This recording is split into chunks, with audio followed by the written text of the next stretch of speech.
Good day, everybody, and welcome to another edition of the Military and Foreign Affairs Network. I'm your host, the voice of reason.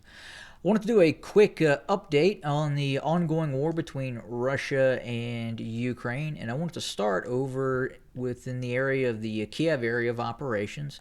So we're hearing reports that the Russians may be withdrawing from the Chernobyl area. Now, is this a removal of forces to bring in new forces to possibly alleviate Russian army exposure to radiation? Or are they looking to completely vacate the area of Chernobyl, which on the surface, that's what it actually sounds like. It sounds like they're turning over Chernobyl to the Ukrainian workforce that has been there for some time. And again, this is in conjunction with additional withdrawals from the area to the northwest of Kiev. Again, fairly precarious position for the Russians to continue to occupy. And then you have to ask what would be the purpose for the Russians to continue to deploy these dozens of battalion tactical groups northwest of Kiev if they're in fact not eventually going to make a move on Kiev proper at some point or look to completely encircle it.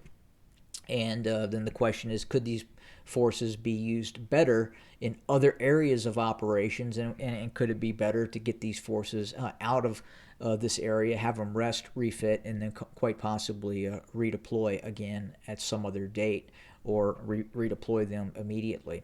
Also near Chernohiev, continued quite possible setback for the Russians, or an intentional withdrawal by the Russians. Very difficult to say at this point. We do know the Ukrainians had conducted some limited counterattacks south of Chernohiev, and it would appear that the Russians have been pushed or have withdrawn on to the west side of the Desna River. And there was one bridge that the Russians maintained to the south, quite possibly additional pontoon bridges. But again, they had, meaning the Russians had cut off Chernohiev from the south and cut the main highway access from Chernohiev to the south towards Kiev. It looks like that is now open, and quite possibly the Ukrainians can move forces and supplies from Kiev up towards Chernohiev. Now, is this a temporary setback? Could the Russians be looking to launch new operations further to the east and reconsolidate and take control of this pocket here in this area where my cursor is kind of hovering over? Again, very difficult to say. We do know at this point, though, the Russians are looking to consolidate control in eastern Ukraine. Now, does that mean they're looking to take complete control of all land areas east of the Dnieper River? That seems like it would make sense on the surface. Now, at the same time, that would be a very, very challenging operation that could be difficult. Again, the Ukrainians continue to defend a multitude of cities east of the Dnieper River, to include the second largest city of Kharkiv, and that is going to take some resources on the part of the Russians to encircle, cut off, and then reduce and take control over at some point. Probably much more difficult, excuse me, than the current operations they're facing in Mariupol. And we know how that's going, and we know that is a very, very tough slog for the Russian army currently operating and trying to seize control of Mariupol.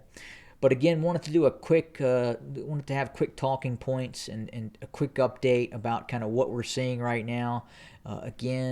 Some reports indicate the Russians are pulling even more forces away from the west side of the Dnieper River on the western bank along the Dnieper River, and that could indicate quite possibly a complete pullout of Russian forces along that western side that threatens Kiev from that left flank. Additionally, the Russians continue to hold the west bank of the Dnieper River via Kherson. I would think that they would continue to hold on to that.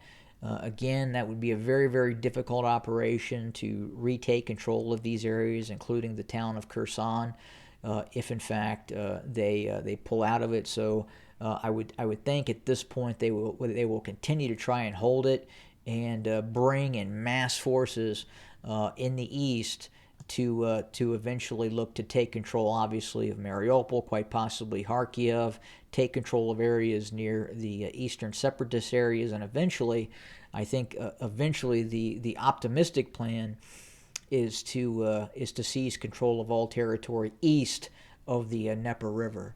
I would say that should have been the focus of the Russian operation to begin with. Again, if I was running the operation, I probably would not have initiated that high risk, high reward operation west of the Dnieper River. Again, I understand that it has tied down Ukrainian forces because those Russian forces were indeed threatening Kiev. But again, I think the cost versus benefit the cost has been greater to conduct that operation, and I think those resources would have been better utilized in areas on the Eastern Front, especially in the Eastern Separatist areas, and obviously up near Kharkiv and some other areas as well. That's not to say the Russians, if and when they were to seize control of this vast area east of the Dnieper River, could they have launched a secondary operation focused on Kiev at some point? Quite possibly, but again, can't really go back in time and do a do-over. It is what it is right now, and the Russians are going to have to make do with kind of the position that they've put themselves in.